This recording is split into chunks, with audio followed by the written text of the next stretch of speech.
দুধ কাটিয়ে ছানা করে নিয়েছি। তোমরা তো ছানা অনেকভাবে খেয়েছো, একবার এইভাবে করে খাবে। ছানার রেসিপিটা করার জন্য গাজর কুচিয়ে নিয়েছি, বিনস কুচিয়ে নিয়েছি, কাঁচা লঙ্কা, টমেটো কুচিয়ে নিয়েছি, ধনে পাতা কুচিয়ে নিয়েছি। গাজর আর বিনসটাকে নুন হলুদ দিয়ে ভেজে নিচ্ছি ভালো করে। কড়াই বসিয়ে দিয়েছি, তেলটা গরম হয়ে গেছে। এবার জিরে, শুকনো লঙ্কা ফোড়ন দিয়ে দেবো। এতে একটু কিশমিশ দিয়ে দেবো। এবার কাঁচা লঙ্কা, টমেটো দিয়ে দেবো।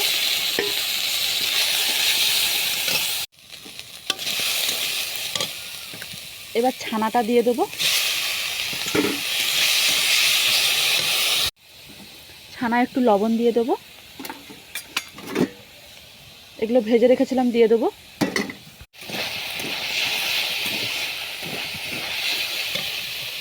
লাস্টে ধনা পাতা কুচি দিয়ে দেবো।